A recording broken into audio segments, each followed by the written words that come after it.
You've heard a lot recently about the sinister influence of foreign countries on our government.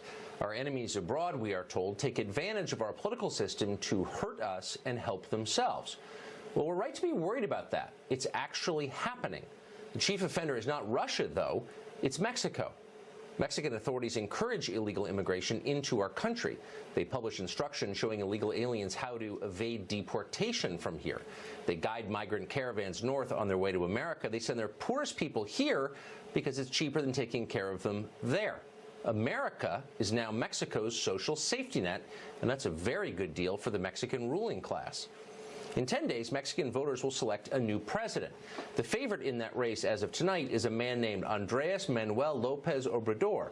In a speech on Tuesday, López Obrador said that as president, his administration will, quote, defend all the migrants in the American continent and all the migrants in the world who must leave their towns and find a life in the United States. He added that everybody in this world has, and we're quoting now, a human right to enter our country, the United States of America. And when you think about it, you can see why he feels that way, because in a recent speech he also admitted that the Mexican economy is dependent upon remittances from the U.S. to Mexico. By the way, López Obrador has suggested that he may give amnesty to Mexico's drug cartels. Those are the people who produce and import the opioids that have destroyed the center of this country, the ones that kill tens of thousands of Americans every year. The fentanyl, that comes from Mexico. People who produce that and kill Americans, off scot-free. But it turns out López Obrador's constituency isn't just in his own country. It's here. That's odd, because we're told over and over again that immigrants are eager to assimilate here in America, but apparently López Obrador didn't get that memo. Just last year, he campaigned for the presidency of Mexico in more than a dozen American cities, since Mexican citizens living abroad are still allowed to vote back home. Jorge Ramos is one of those Mexican citizens, as well as Univision anchor, and he joins us tonight. Jorge, thank you very much for coming on. Tell me a little more about this right of all the people in the world to come to the United States. Where does that right come from? Well, let me just say right at the beginning, I'm an independent journalist. I don't speak for the Mexican government, nor for López Obrador or any other three presidential candidates. But López Obrador, he's ahead of the polls right now, Tucker. He's reaching almost 50%. He's a leftist candidate. He's 64. And what he has said is that he's vowing to be a president for the 130 million Mexicans in Mexico and for the about 12 million Mexicans here in the United States. So don't expect López Obrador to be a spineless and weak president like Peña Nieto. It's going to be a completely different relationship between López Obrador, if he wins, and President Donald Trump. It sounds that way, but why? But I'm unlike you. I'm an American. I only vote in this country. I only can. I'm only a citizen of this country. And so why would I or any of the other American citizens watching tonight think that it's a good thing that a president of another country is declaring that the world has a right to move here? That's a hostile act aimed at us. Why would we be for that? I don't know why he said that, but what I can tell you is that he wants to protect the 12 million Mexicans living here and the 35 million people in this country from Mexican origin. So it's going to be different. You remember with Enrique Peña Nieto, the current president, he invited then candidate Donald Trump to Los Pinos, the Mexican White House, and Mexicans were outraged by doing that. López Obrador is going to be completely different. As a matter of fact, just recently, López Obrador said that this policy of family separation is racist. So in other words, if he becomes president, and it would be December 1st, it would be completely different than Peña Nieto with Donald Trump. Okay, so we're getting another racism lecture from a rich white Mexican ruling class member.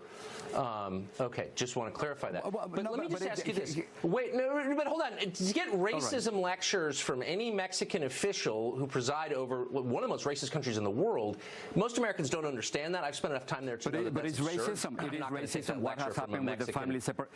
But it is racism. Okay. Let me just say why. I mean, what are the number of Americans, kids, in cages right now? It's 0. And what's the number of Central American and Mexican kids in cages or detention centers. Okay. 2,300. Okay. Nobody is being detained because of the color of his skin. This isn't Mexico. In Mexico, they're being people of simply Indian background can't rise to levels of prominence because it's too racist, as you know. So again, Mexican citizens are in no position to lecture Americans about racism. Let's just start there. But let me ask you this. I'm kind of confused it is racism what is happening in this country. Of course it's not racism. That's called demagoguery. But let me ask you this. We're told, including by people like you, and torture. Well, that's absurd.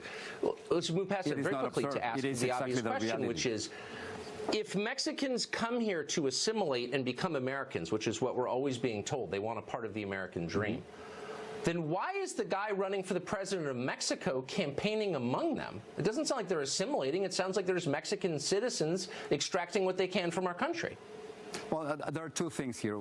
First of all, under Mexican law, Mexicans living abroad, they are allowed to vote. And many, including me, we're going to be doing that on July 1st. But and why the would they? Thing, if they believe in America, and if they're assimilated into America, why would they still be voting?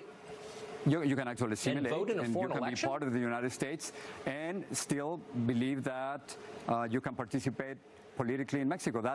Those are the laws. They but can you do wouldn't it, and participate in an election. Hold on, but you wouldn't participate in an election unless you had skin in the game, unless you felt that that politician was representing you. But if you were an American and you really identify with the United States, then what they do in Mexico doesn't really concern you. So I'm confused. You can't be assimilated in America and still be voting in a foreign election. That's just, it doesn't make any sense. But it does, because you would expect, in this case, the president of Mexico to defend Mexican immigrants or Central American or Latin American immigrants if something happens to them. And we just have the crisis right now at the border. So you would expect the Mexican president to defend you if something happens to you in the United States, of course. But why wouldn't he want those people? Look, if those are his people, wait a minute, then I'm even more confused. If those are his people, his citizens, he's representing them, he's soliciting their votes, which he is doing, why doesn't he want them to live in Mexico? Well, many of them left for many different reasons, and as you know, immigration has to do with supply and demand. And if there are jobs for them here in the United States, and there are not enough jobs for them in Mexico. Net. Oh, I get it. Well, not only just outsource your poor people to America. We're going to figure out how to do that to Mexico. Immigrants contribute billions of dollars to the economy, including Mexican immigrants. Right. That's why Mexico doesn't want them. You know that. Okay. The American Academy of Sciences just concluded that. Absolutely, absolutely true. Thank you very much for joining us tonight.